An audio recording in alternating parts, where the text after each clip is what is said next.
Hi, my name's Yazmin and I'm the DM. Hi, my name is Samantha. I play Elora Greyvale and she is a sorceress from the province of Nephalia. Hi, I'm Ryan. I play Ogvar Surefort, the goat-herding, mushroom-seeking ranger from Kessig. Hi, I'm Rick, and I play Otto, a spring sage from Hanweir sworn to the land, wandering the plain and setting wrongs to right with his ursine companion, Bojo.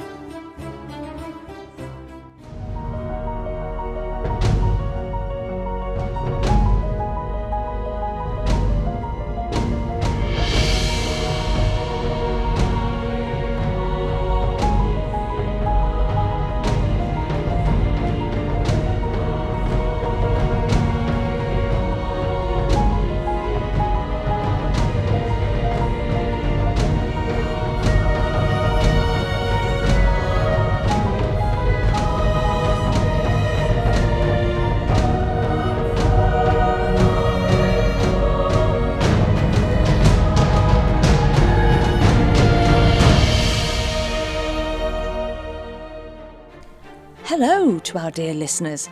Just a quick note before we start.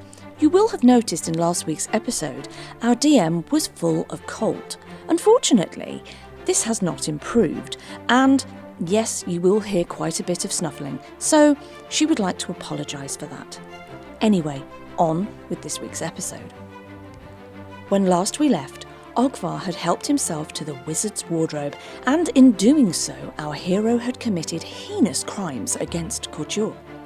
Meanwhile, Otto and Elora searched studiously through the detritus in an attempt to locate an activation word for the former residents, but to no avail. Otto introduced himself to a pair of passing buff bugs as bros Jeff and Joe enter stage right, but had little to impart other than an invitation back to their bugchiller pad behind the oven. An embittered Elora had seen enough. In an effort to eject everyone from the tower, she opened the door and flushed herself and her friends back out into a more subaqueous setting. Using an answer to an original clue did the trick, as the tower collapsed into a convenient cube and the team returned topside. Otto turned saviour and went on a mission of mercy as he first carried out a rescue before performing roach revival services.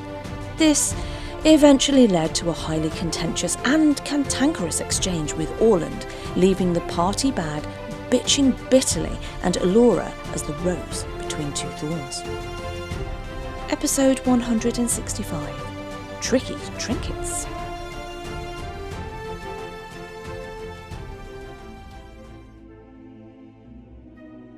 So, I can't remember what you just said. I think she asked for already. Envelope. No, that was you, sorry. Carpet! Burns! Factory! Candles. 4 candles. Deep breath, Yaz. Nearly there. Only another 2.5 hours to go. Excellent. Good God. So, sorry, hit me with that again because I was trying to find out something when you were speaking. What do you want me to hit you with? The gavel? 80-ish. Genric's age? Yes, we found Genric. We asked him about Saltstone Lord, Whistlemires and the heraldry in the crypt, as well as his history of the towers and his age, which you told us was in his 80s, at which point Elora didn't have anything to add, neither did anyone else, so she nodded to everyone else and suggested that they all went back upstairs and they took their leave to do so. Okay, so cool, we'll start off there. So you make your way back upstairs, you pile into the top floor. I think we said we were about midday. Yeah. Midday, early afternoon. Yeah. Lunchtime-ish. Lunchtime-ish, yep. What would you like to do? Well, that's a question. I've just pulled the Uno reverse card, haven't I? Yeah, you absolutely have. because It was now well I'm not done. sure. Actually, there was something on the agenda for the afternoon. It's something that we've been kind of looking forward to doing for a while. We were going to sort through our big, copious, valuable piles of loot.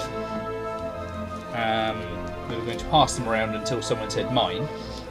And then we were going to talk to Genric about the possibility of him maybe taking on some of it in exchange for some of what he might have. Right, so this is the point at which I need to go and find the sheet, which I have now found. Okay, so we did discuss this off pod, out of character, because there was such a massive loot haul. So do you want me to do a run through of what each person is adding to their inventory? Go for it. Might as well. Okay, so after discussing out of character the loot haul, because there was so much stuff, we decided how we were going to split that stuff up into how it was going to go in, well, whose inventories what was going to go into. And so the podcast listeners know, this is what each person has now added to their inventory from the massive loot haul that was found on the Shattered Moon, which is now the Elysian Shadow. Ogvar will add to his inventory 1 flash powder, 1 vial of shock freeze, a heart skewer dagger, 1 ring weapon, which is a bow, 1 potion of dark vision, 2 potions of cat's grace, 1 potion of good hope, lens of detection, the vest of escape, 9 alchemist's arrows, 11 thundering arrows, and 2 spiked bowlers. Otto will be adding to his inventory hellhound leather armour and a necklace of fireballs type 7, which is about the best one that you can get. Oh yeah. Alora will add to her inventory 1 vial of flash powder, 1 of shock freeze, 1 potion of liquid form, 1 potion of levitate, 1 potion of resist energy electric for worth 30, 1 ring of protection plus 1, which she will have put onto her finger, a headband of intellect plus 2, which she will apply to her bonst underneath her hat, a magic bedroll that she's absolutely delighted with, and a ring of telekinesis, which she will also apply to a finger. Esther will add 1 vial of flash powder, 1 of shock freeze, 1 potion of liquid form, 1 potion of resist energy, 1 potion of mage armour, 1 potion of heroism, and a ring of protection plus 3, which I'm going to assume that she would put on.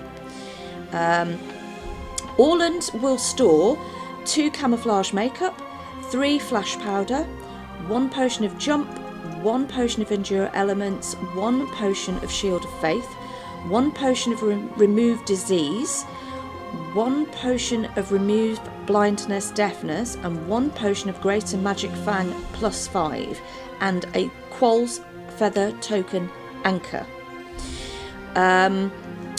Eric will have been given by the team 1 potion of Fox's cunning and the staff of springing, and Genric has been promised by Alora, with agreement with the others, the stone horse courser in exchange for the fortress, the instant fortress. The instant fortress, that's right, yeah.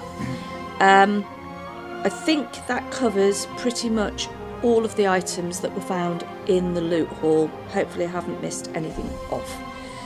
In fact, I've been quite careful not to miss anything off. There was one other item which I added previously, which was the Pearl of Power, which added third and fourth level spell slot, which I picked up, although I can't use the 4th level spell slot yet. Yes, that's been placed into... Oh yes, there are a couple of other items. The Clay Golem Manual, the Pearl of Power with 2 spells, and another set of Braces of Archery Lesser, some Clawed Gauntlets, and Oil of Magic Weapon. 2 of those have all been placed into Orland as well. So I'll hang on to the Pearl Pad until we don't use it, because you can get some use out of it. But it's probably better that we get some trade for something better if it's ever an option. Right, so the Pearl of Power is going into Otto's inventory at this point. Okay. Cool. Lovely.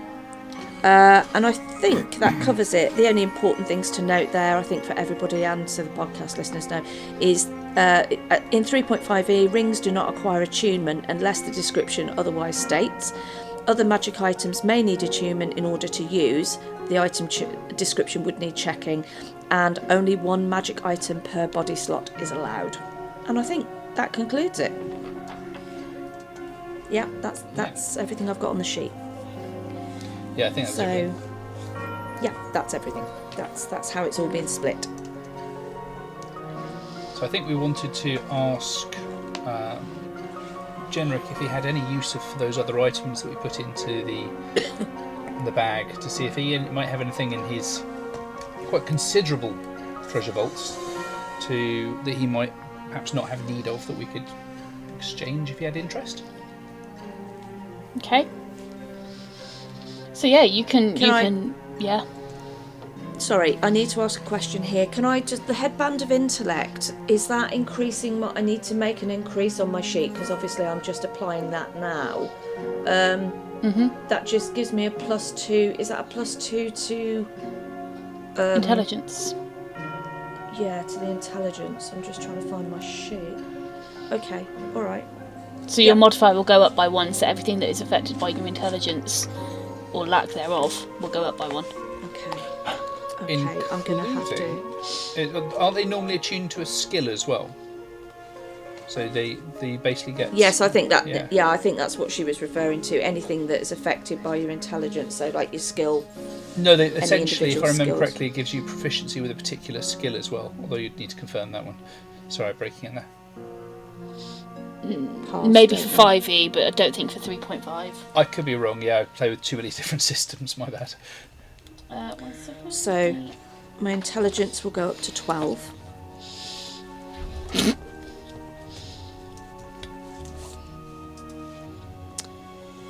So Alora's intelligence with the headband of intellect will go up to 12. The modifier will be a +1, and the skills that are linked to intelligence will also go up by 1.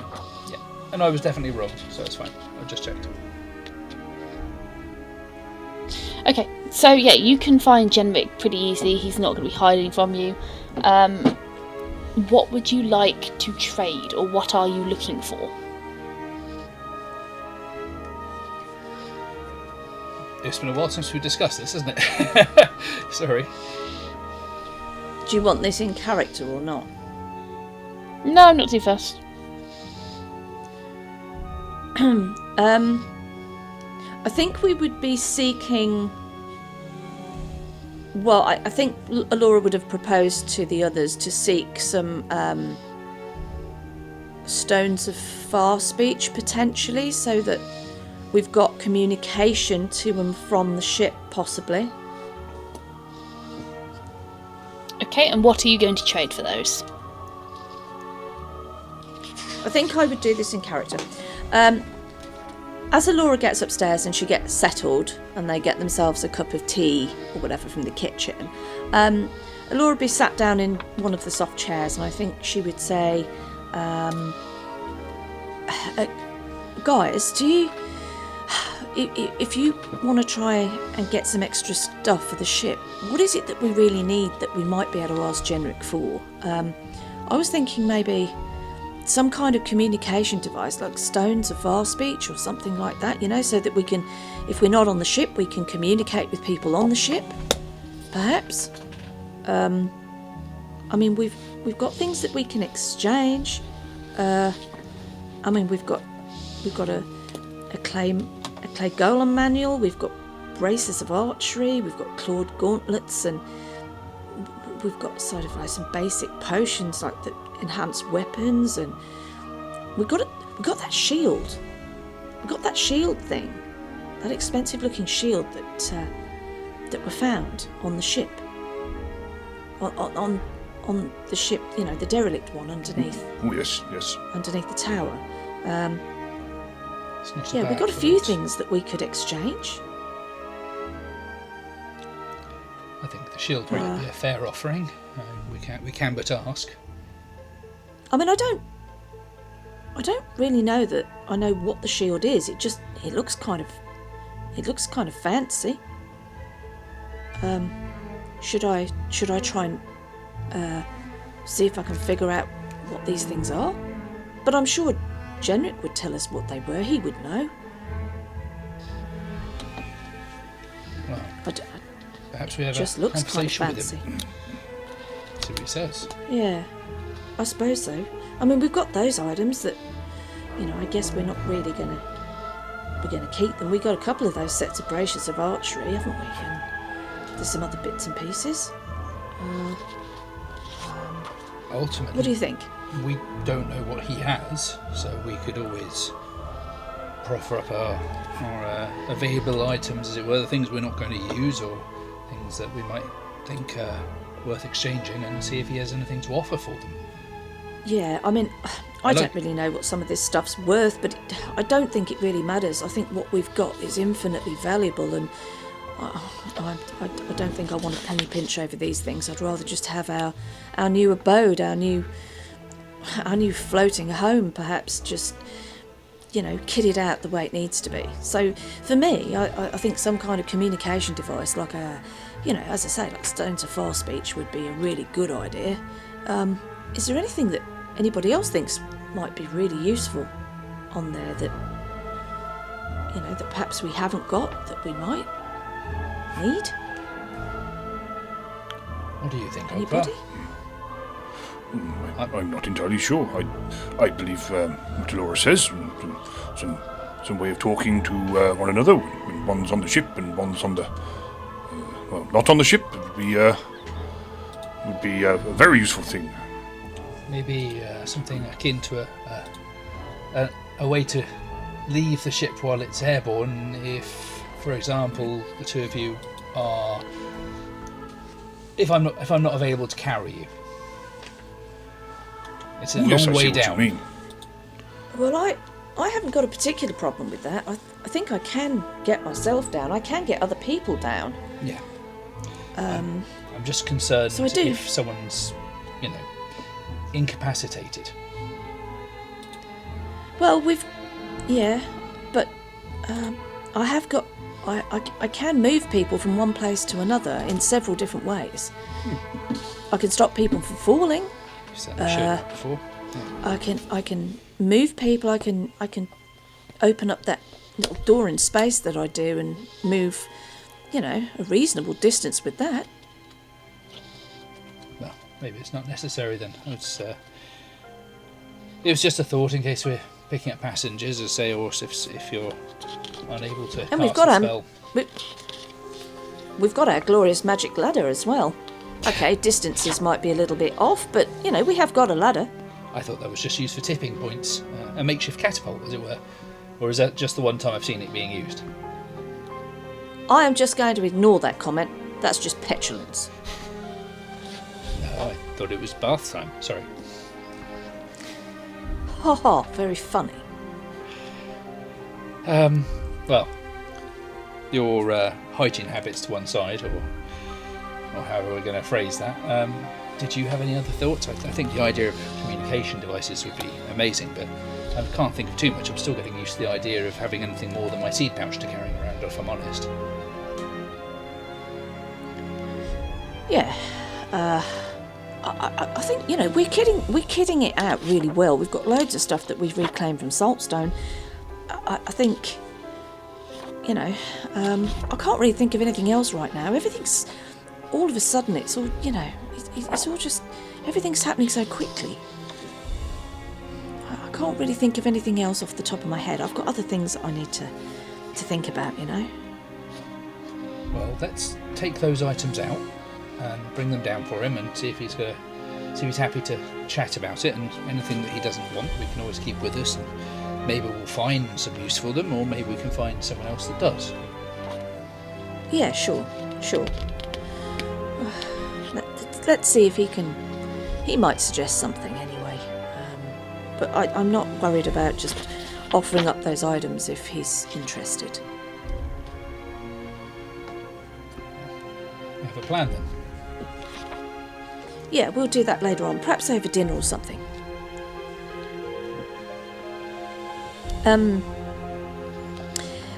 Alora's going to she's going to just sit back in a chair, and she's going to see if she can. She's going to get the locket that she gathered from Paul Whistlemar's bedroom from under his pillow, and see if she can start cleaning it up, either by using things from the kitchen. I think she would turn to Ogvar and say, Ogvar, I found this in Paul's bedroom. It was under his pillow. And she's going to hold up the locket. It's a little bit tarnished. I just wondered if I could clean it up a little bit.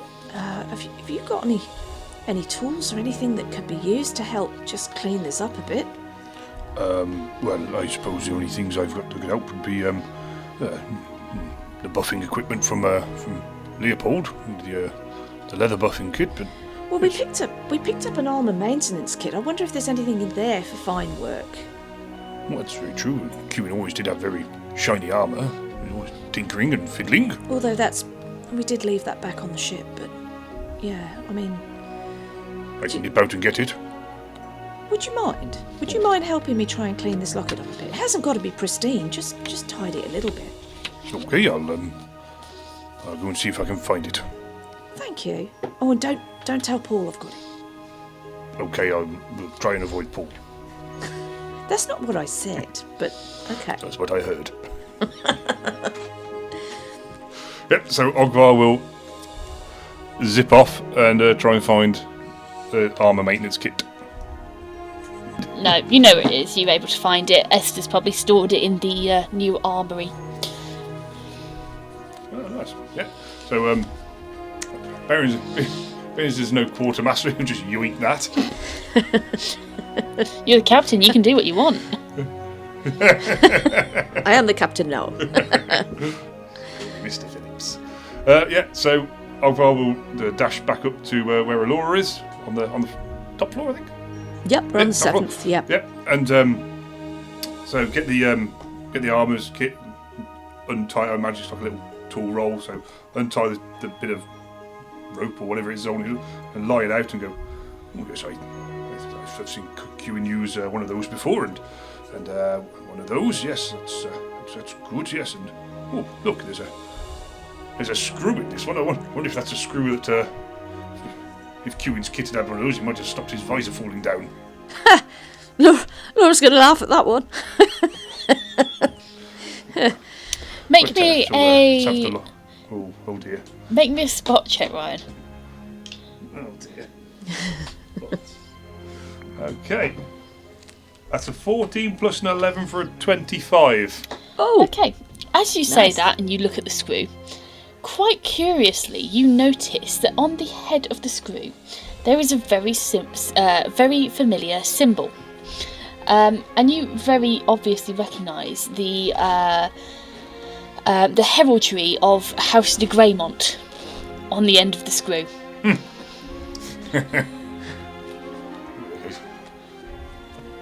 You always said Kewin had a screwless. You might have actually been missing it.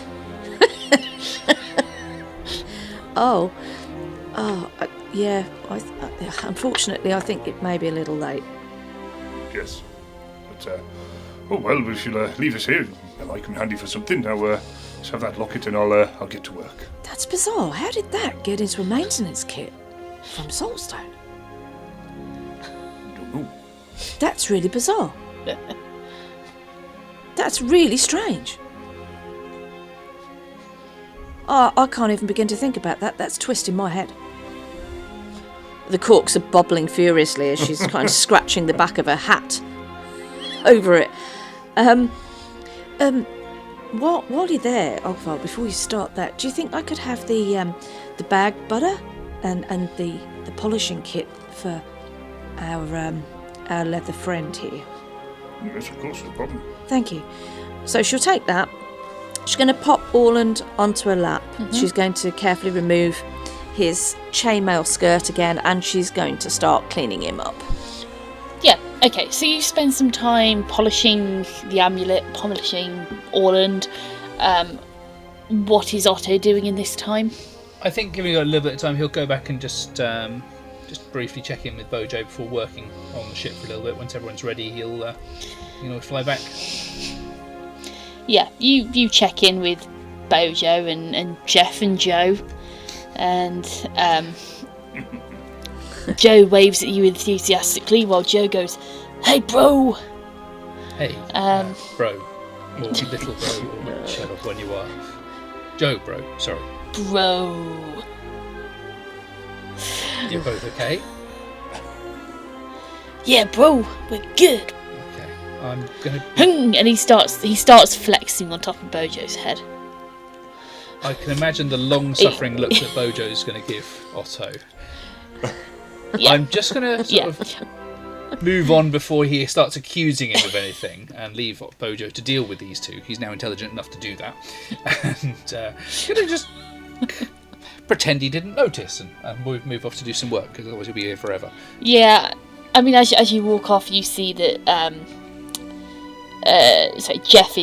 Jeff is stood on his back legs, his little roach body hunched over as he's clearly trying to just flexing.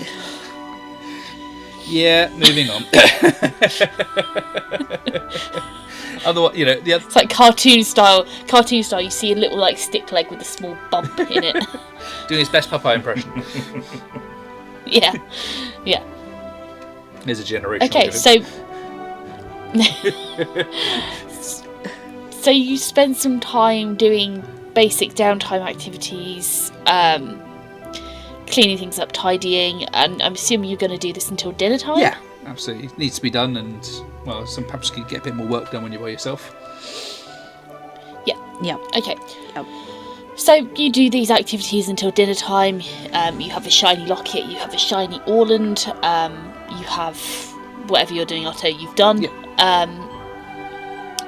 And by the time dinner time rolls around, Eric has made an appearance upstairs. He's been prepping a meal with Esther, and you have a prepped meal on the table. You're able to sit down, enjoy this meal. Genric is dragged away from his research and he jumps up with you, joins you at the table, and you engage in some pleasant light conversation over dinner, at which point, over to you.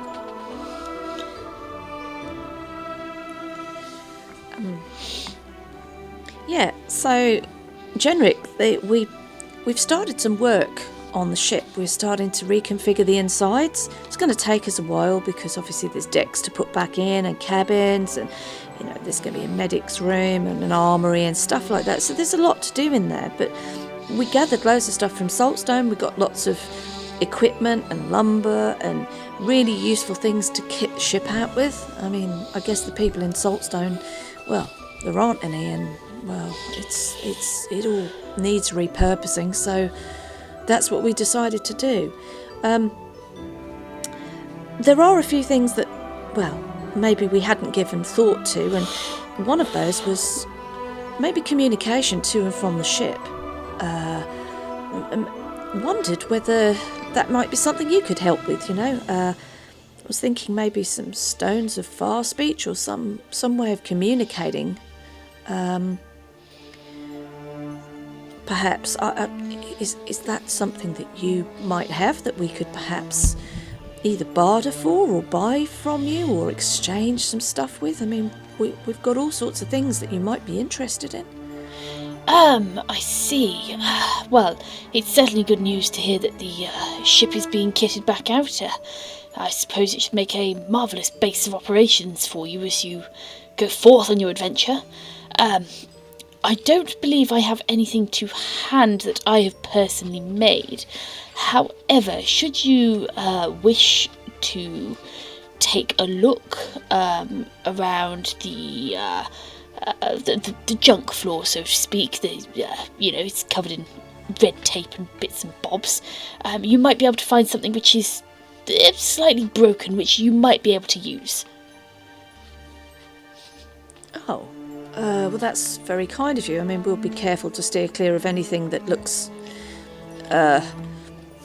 slightly dark or is taped in red or has red string round it. To be fair, it's all mostly taped in red, but they all do have little tags with descriptions on them, so you should be able to find some useful things, and you're more than welcome to have a rifle through, and if you feel like you wish to contribute to my collection in some way afterwards, then you are more than welcome to do so, but my resources are yours.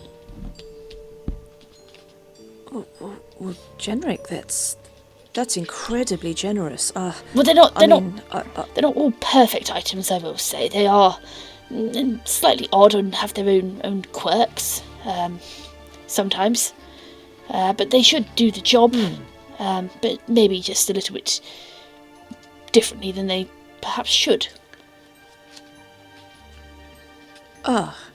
Okay. They're not too harmful. Well, thank you. Well, I know you said there were some things in there that were really not nice. We'll try and steer clear of those.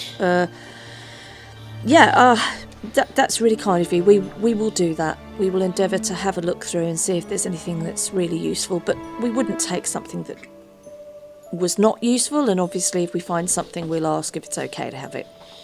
Yes, please just indulge yourselves, and it should take you a good evening or so to take a look through there. There's quite a bit. Thank you, Genric.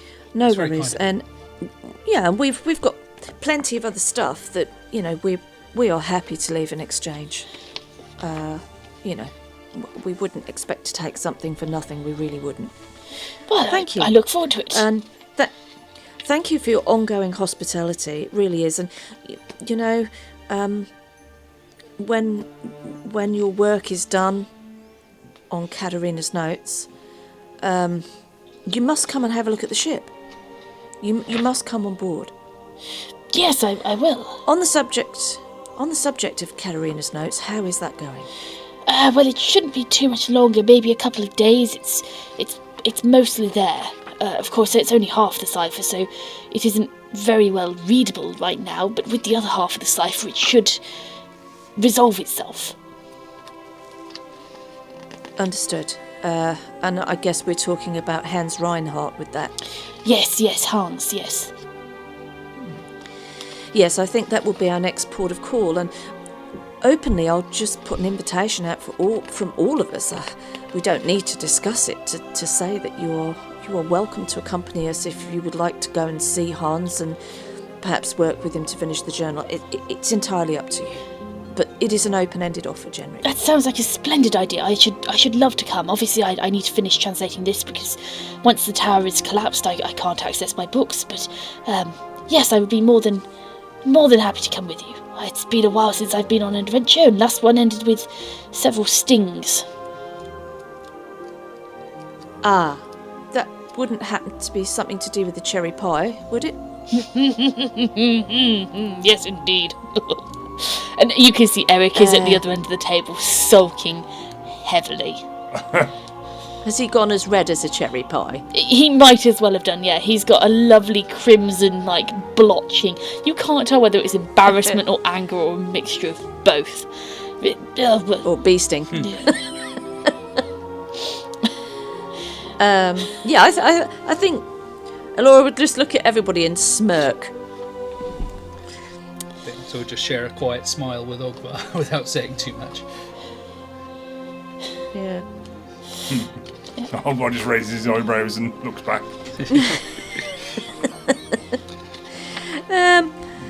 Okay. Yeah, I think that would probably be all she'd discuss.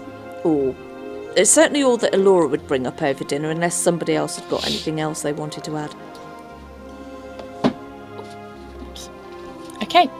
If no one else has got anything to add, you can wrap up dinner. You have a lovely dessert, which is a raspberry tart.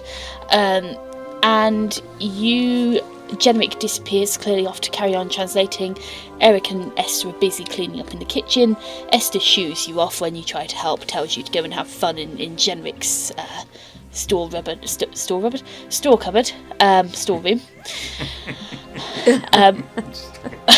I was going for one of them, apparently I was going for both. And yeah, you are free to go down. I'm assuming you're going to go down into the storeroom. It's effectively an entire floor. I can't remember which floor. Was it floor 3? I can't remember which floor it actually was now. Floor 4. Was it floor 4? Or maybe a different floor. Hang on.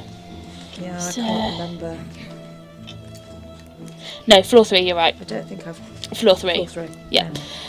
Okay, yeah, so you make your way down to floor 3. This floor of the tower, which is 5, 10, 15, 20, 25, 30, 35, 40...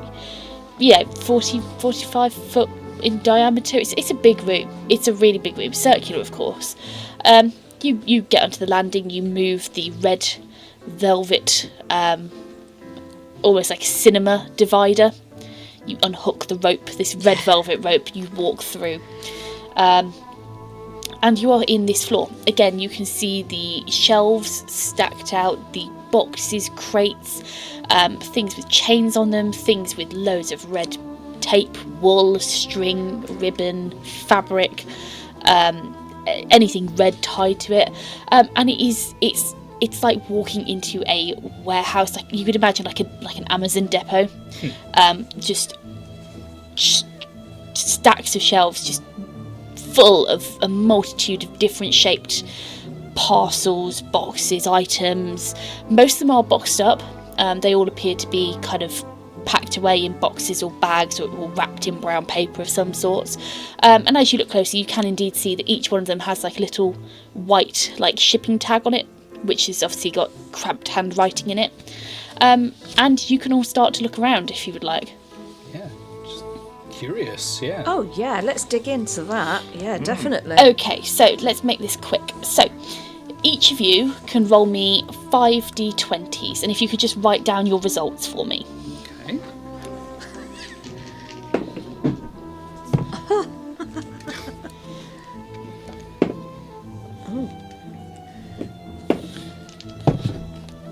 Okay. If I roll the same one twice, do I roll it again? Roll again. Okay. All right. There's a lot of laughing going on here. Oh, isn't actually, sorry, no, don't. 5 times. So don't roll them again. Sorry, if you've rolled them. If you've already done it, don't worry. Sorry, that's my fault. Don't roll them again. It's fine. it? Oh, okay. Okay, so are we happy? Who would like to start off? Do we do all 5 for one person first, or do we want to go through? Yeah, Yeah, we can do that's that. easier, isn't it? Do you know, Okay, so who would like to start? should we let our captain go first? I'm gonna choose just if nobody offers themselves up. Well, yes, can choose then. Go on then, Rick. I knew that. Okay, the very first roll, 1. Yep. Is a 1. Okay, roll me a d100, please. Okay, let me just fish those out. Forgive me if this takes a little bit of time for me to find. 66. A 66. Clickety click. Spot the bingo cooler. Yep. 215. 215. 1 second. These are, by the way, these are monsters that you encounter in here. Roll initiative. There we go. No, just joking. Where the hell? Hang on a second. I can't read. 1 second. I should have probably read the instructions to this roll table before I got you to roll on it. Like we haven't got enough in our inventories. Oh, God, the groan. Are you complaining? More toys. No, I'm just looking at the amount of stuff in the inventory and thinking, oh, God, I really need to use some of this shit. I should tell Jedrick you said it was shit. 66. Let's turn these Worse, all I'll tell the DM. Okay, excellent. So you find a long, thin wooden box, which has a label on it. Wand of Cure Light Wounds, 10 charges. Lovely. Nice. That's actually, yeah, that's pretty good. Underneath, it has an asterisk.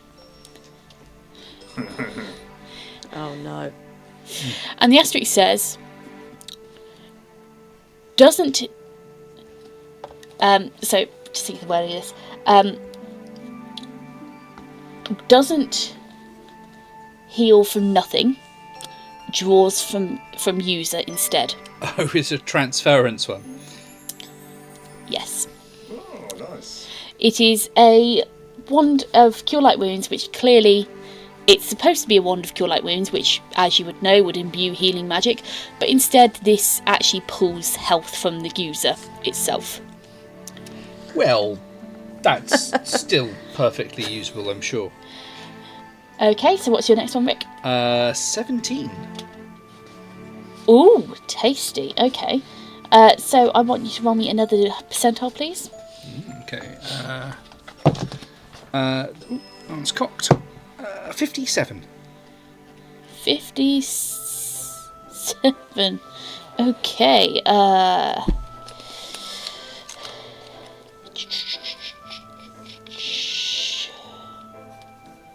The page reference.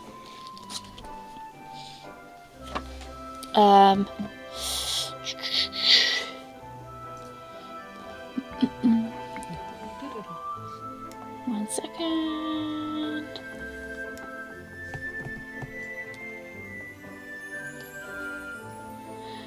Okay, so the tag you read on the next box, it is another long, thin box, but this one is clearly longer. And the tag reads, Rod of Celestial Might. Okay. That sounds very interesting. With a dash. Might summon... God. I know what we're getting here. Okay. So I was just trying to think of the wording, and words are not wording tonight. Might summon a hostile creature instead of friendly. Okay. So there is obviously more explanation on the tag, so you can see that this item functions as a +1/+1 quarterstaff. The abilities can be activated only by a non-evil character. It's got 2 abilities. One of them, if you make a successful attack against an evil outsider, you can trigger a holy smite effect centered on the target 3 times a day. And the second effect, if you are within 60 feet of an evil outsider, you can summon an Evoral Guardian as Summon Monster 7 as a standard action once per day. However, clearly this one has a chance of summoning something which is very clearly hostile rather than helpful. That was an Evoral Guardian, did you say? Yes. How would you spell Evoral? Avoral. Avoral, sorry? Al. Guardian. Okay, that sounds interesting.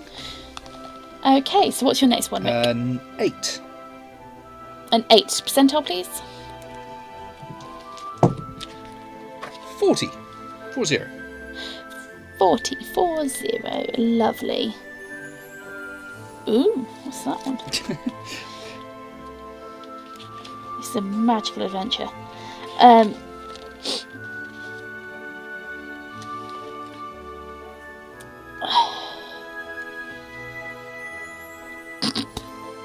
Okay. Oh, no. This one is a small rectangular box, roughly yay big, Okay. and quite thin, quite slim. As you look at it, the label on it says Mask of Mastery. Okay. With an asterisk underneath, chance for voice to break and effect to be lost. So the Mask of Mastery, which you would know these because there is quite detailed description on each of the boxes as to what it is. The steel half mask covers only the lower face. Over the wearer's mouth, an emblem depicting a large eye with a crystal for its pupil stares forth. Wearing a Mask of Mastery causes the wearer's voice to sound more commanding and authoritative, adding a +5 competence bonus on Intimidate checks. When activated, this mask allows you to utter a command as the spell, which isn't language dependent. The target only needs to be able to hear you, and you can do that once a day. However, there is a chance that if you use this mask, instead of getting an authoritative bonus to your voice may break instead, and you will gain a negative. That's okay. bizarre. Your next one, Rick. If you're ready. Yeah, is number 9. Okay, percentage, please. Percentile. 53. 53. 953. Okay. Okay, 953. Okay.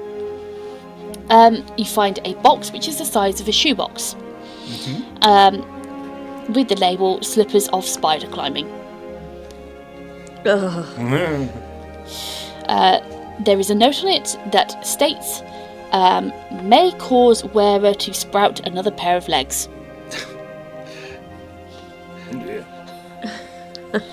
Where from? How long for? It doesn't state. It doesn't state.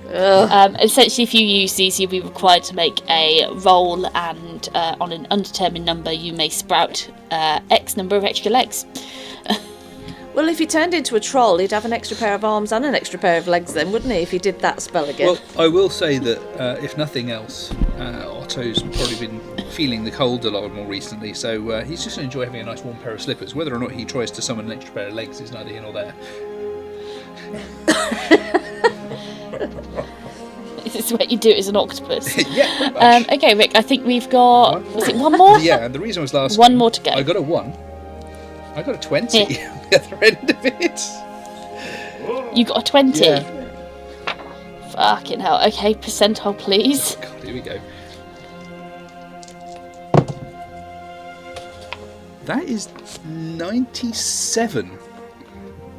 Fucking hell. Okay, I don't know what these tables are like, but it sounds interesting. it is interesting. Really good or really bad? Yeah, that could absolutely be it, right?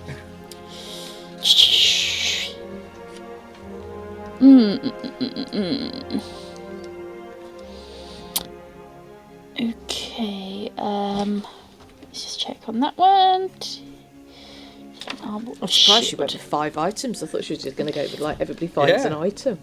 Well, okay, Rick, can you roll me another percentile, please? Okay. 81? Bloody hell. You're right. Okay, I think this is fine. Yeah, you watch. I'm going to get a 1 next time. You find a rather large box that is really heavy as you try and pull it off the shelf. As you do, however, you see the label. Banded mail. Okay. Spelt M-A-I-L, not M-A-L-E. Okay. I will just say. M-A-I-L. Yeah. Yeah. Well, off that mask, I'm not so sure. I'm so glad. Was that off the top shelf by any chance? Banded mail plus 10. What? Bloody hell. Plus 10 to hell? what? But... Plus 10, and you can roll me another percentile, please, Rick. Okay. Sorry, I've got to do this stage by stage. Okay, I got excited for a moment there, but that is 006, so not quite a 1. That is a 6. 006, that's fine. She sounds less worried now. I wasn't actually worried in the first place.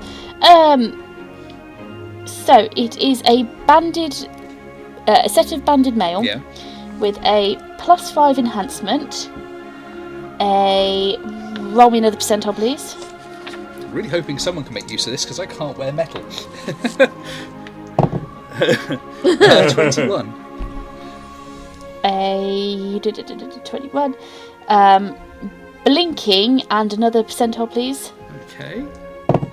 Blinking. 97? What? 97. So you find a plus 5. You find some armour.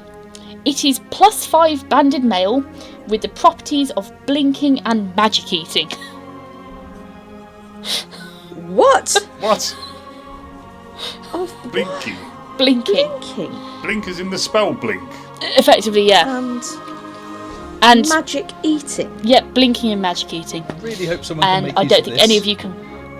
I don't think any of you can wear it. What in the hell even is that? Please tell me it's made of dragon hide or something.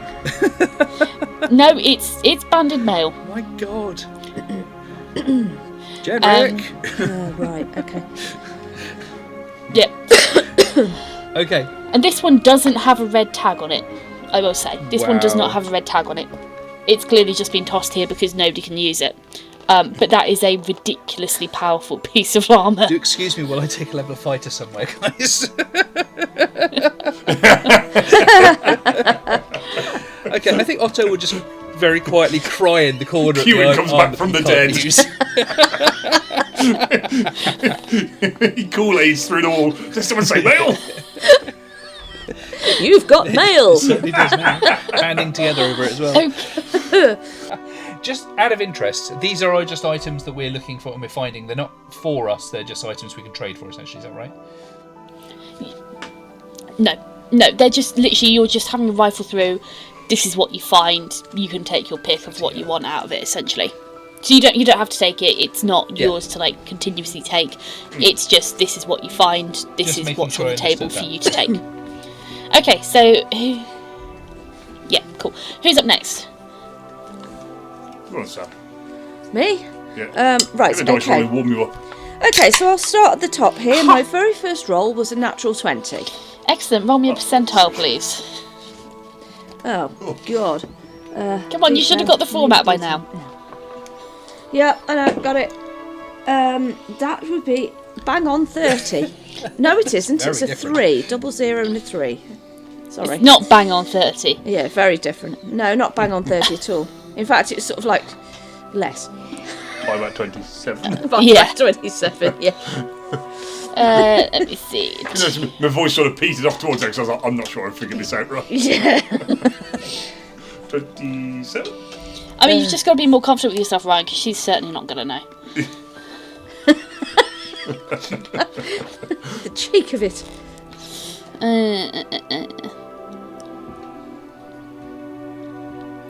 Okay, I'll let you have that one straight. You find a strangely wrapped package. It appears to be quite long, but quite thick and bulbous. And the tag on it says, "Staff of Earth and Stone." Stuff of earth and okay. And you know that this staff is topped with a fist-sized emerald that gleams with smouldering power. It allows the use of the following spells: Pass Wall, 1 charge, and Move Earth, 1 charge. Okay. Okay. Is that just one and done, or is that renewed each day at dawn? Good question. It's a minor one. But How fucking dare you ask that question? What was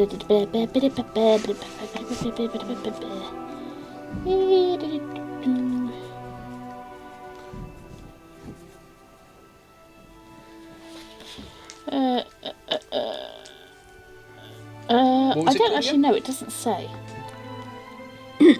okay. Staff of Earth and Staff would Stone, be but it doesn't would renew say. charges, and you got to recharge them essentially. So that's really cool. That's a very, very good item.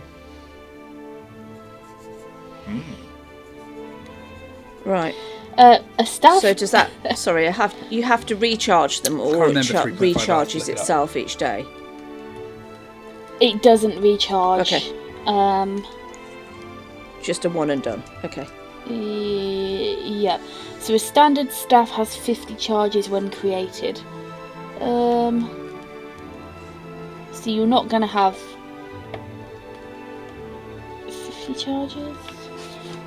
No, so that gives you one charge. Roll for it. No, that gives you 1 charge of Pass Wall and 1 charge of Move Earth.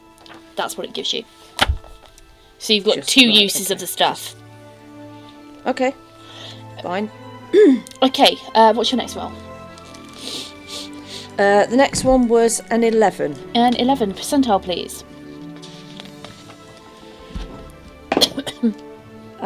69. No comments. You're rolling well. Well done, boys.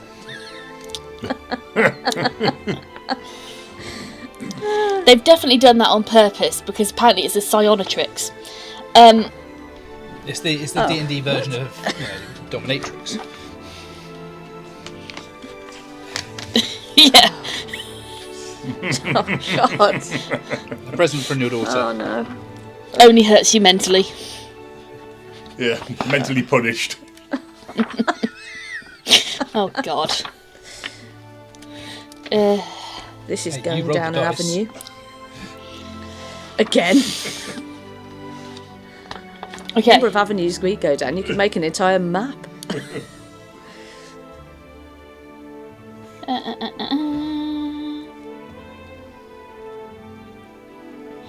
Okay. Yeah.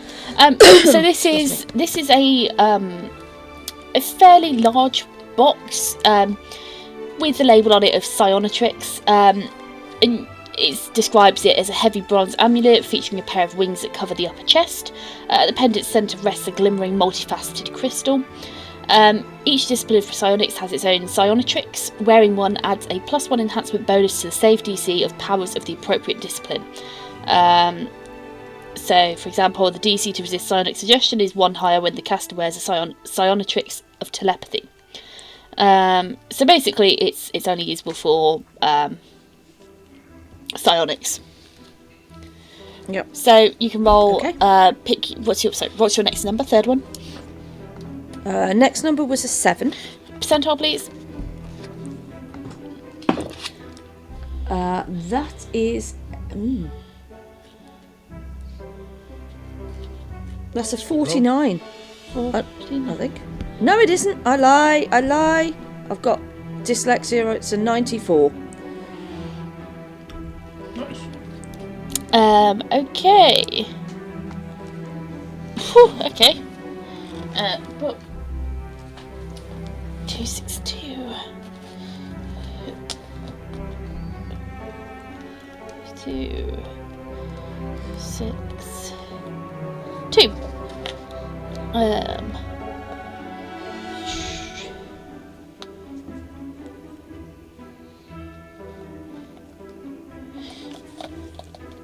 Okay.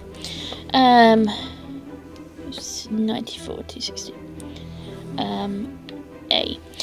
Okay, so you find in a case, scroll case, a scroll of polar ray with a little warning sign with "May freeze caster's hands."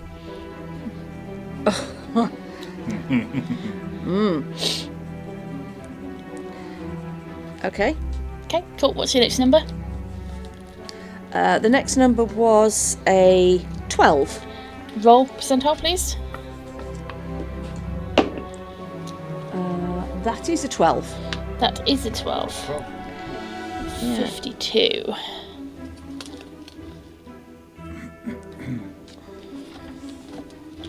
Okay. Okay. You find a. Is it a lance? Yeah, you find a very long and very thin box. When I say very long, it is probably about 6 or 7 foot long. With the label Forceful Sky Lance. 3 times a day you can command this +1 lance to produce a magic missile effect, firing 3 missiles with each use. The missiles can be aimed at up to 3 targets within 150 feet of you. However, the asterisk on this one reads, "May misfire and target allies." Oh. Okay. Worth the risk in it. Yeah. All right. Cool. At least the user's safe. Oh no, it includes a user as well. Oh. Oh, okay. It is user and allies, Great. essentially. Okay, last one. Okay. The last one is a 5. Percentile. That's a 46. A 46. Okay.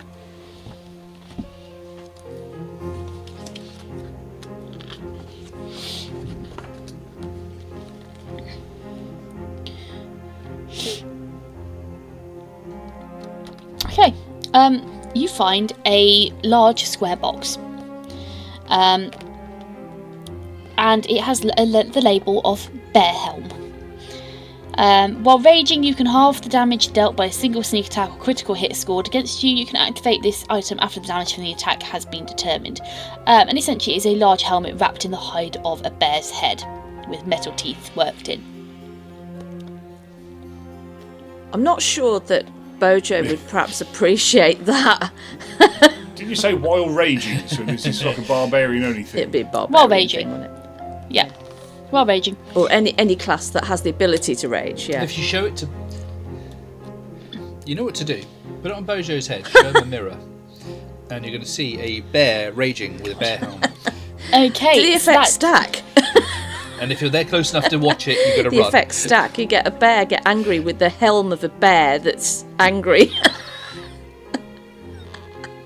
Okay. So that is Yeah, I'll let everything you you tell find. Ryan, your first number, please. Hello. 2. 2. Percentile, please. But what is the question? 42, please. Answer to the universe. Life, the universe and everything. Okay. Excellent. You find in a small rectangular box a object labelled with Potion of Invisibility. Yes, I was waiting for that. Underneath you have the description, Miss Brew directs you to nearest inn. Compulsion. Say directs you to, or... It says directs you to nearest inn. Compulsion does not wear off until followed. It does remind me of a ring that you guys once found. So effectively, if you drink it, you won't be invisible, but you will desperately need to find the nearest It's a tavern. big letdown.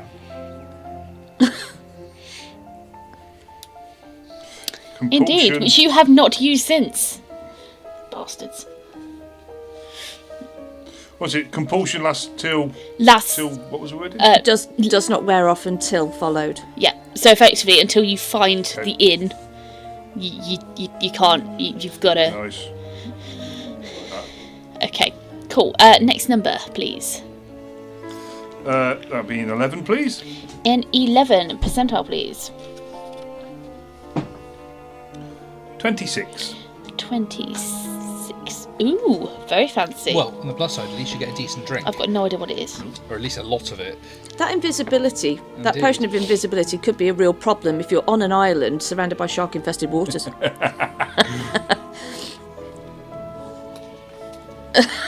Even if it is your last one. Okay, so you find a very small box which looks like a ring box. As you flip the tab round to read it, you see Ring of Mystic Fire. Provides a boost to your fire-based spells. When casting spells with the fire descriptor, you gain a +1 competence bonus to caster level. Continuous effect and requires no activation. In addition, this ring has 3 charges which are renewed each day at dawn. Spending 1 or more charges grants bonus to the amount of damage you deal with the next fire spell you cast before the end of your turn. 1 charge for +2d6, 2 charges for +3d6, and 3 charges for +4d6. The warning note on this one says, causes terrible sunburn. Oh no. I'm not going to lie, when you said Ring of Mystic Fire, I was thinking more morning after doing the decent curry. Morning after a curry. I wasn't going to go there. I was not going to go there. Yeah, additionally, it has do not consume curry in all caps. Okay, what's your... Have we gone past a curry house shitting in a strand? You might now. Okay, what... It'll be a special inn. It'll be Just a drink the fish potion. curry, guarantee it. Paul will see to that. Oh my god, they're vile. The good thing is, if it's hot enough, you can't taste it. Third one, Ryan. Or anything else. Third one will be a 14 on the D20. Percentile. Percentile will be blind 30. Blind 30. Blind 30. Keep it with the bingo. Nice. Useful for the morning after. A rod of flame extinguishing. Oh.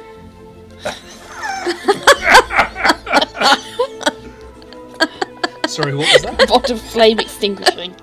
Oh dear. That's really Useful again for the morning after. That's what she just said. Oh dear. I'll let you have that one as it is. The rod can extinguish medium As and is. small. The rod can extinguish medium or smaller non-magical fires with simply a touch.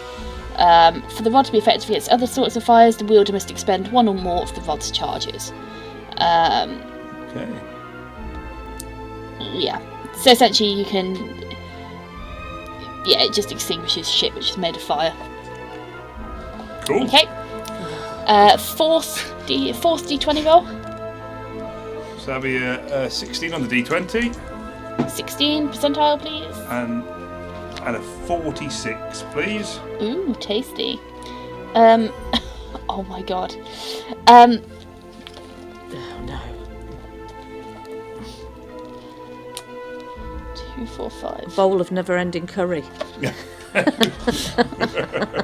Fish only.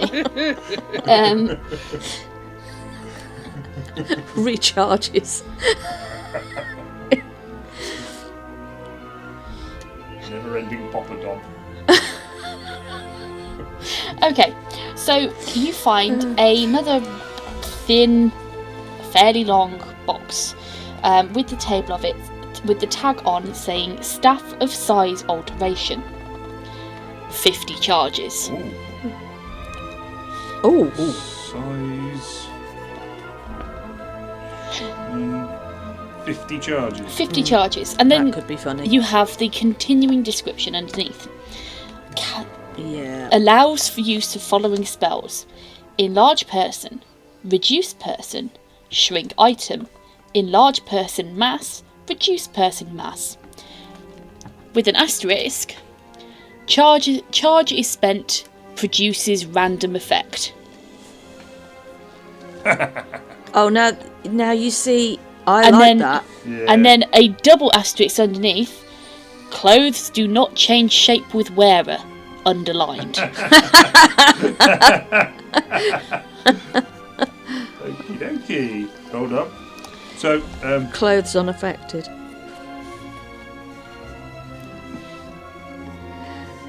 So if you were somebody in a really big suit of armour and it reduced you, you'd have perfect cover. Yeah, you would. Make things worse. Let's just say that you're in armour and it enlarges. That could get a bit tight round the old gorbles, couldn't it? just for looking up in the future, do all those spell descriptions you put in there, are they part of the item's description, or do I need to write them down now? So they are part of. So the spells do not. So they're not listed out in the description of the item, no. But they're all found in the DMG. PHP, sorry. So as a reduce. Reduce person, enlarge. Reduce and enlarge person. Reduce person. Yep, reduce person, enlarge person, shrink item. And also... Hold on, still on the person. Yeah. Shrink item. Reduce what? Shrink item. Yeah, so you should have. Sorry, you should have enlarge person, reduce person, shrink item. Yeah. And then it's enlarge person and reduce person, but the mass versions of those. So it's like a group of people. Yeah. There's a lot So of you've got bells to go involved, to a and church and pray carols, and first, yeah? possibly a priest. Can you imagine being reduced and then having to lug Orland around? You'd be dragging him around the floor. No. Imagine what happens if Orland gets hungry. Okay, yeah, got that. Okay, and then for your final roll, please. That is going to be 6 on the D20 Percentile, please. and a 12, please. A 6 and a 12. Hang on, I'm gonna pass it.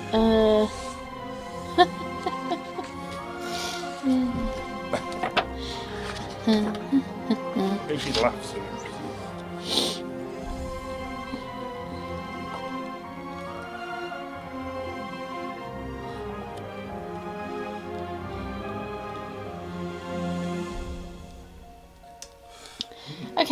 So the final thing you find is you find a small, soft wrapped package.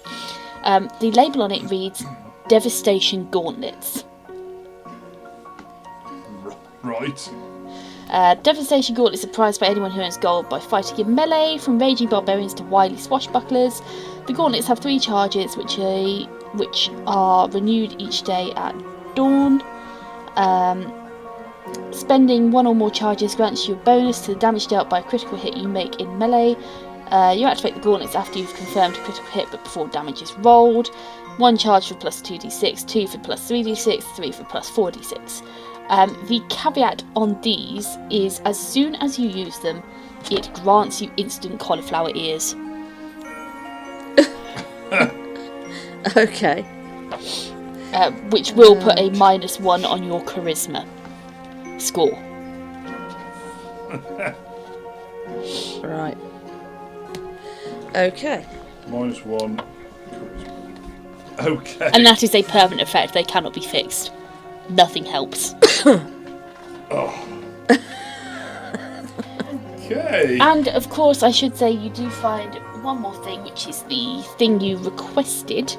You find the letter I need. Yes. There we go. Got it. The other thing that you find, which is the thing you were searching for, is you can't find any stones of far speech.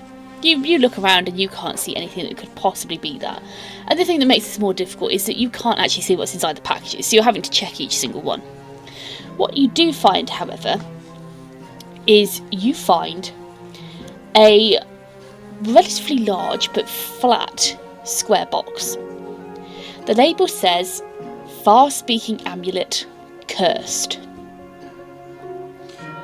Oh god. You can tell from the description, Right. It describes it. A far-speaking amulet, one That sounds character, useful. one person wears the central crystal, while up to 4 others carry 4 removable red crystals. And basically once that charm is activated, you can establish a link between everyone, different people, but essentially everyone's got their own method of communication. The cursed aspect of this amulet is that whenever you talk into or communicate using the amulet, you are compelled to start and finish your communication with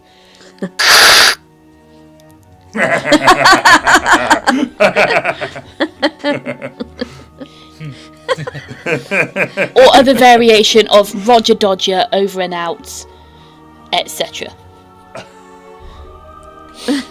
But you are compelled.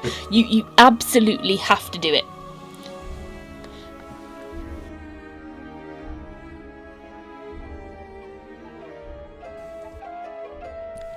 In this episode, at the top of the tower, it was time to trash through the large list of loot with an out-of-character conversation.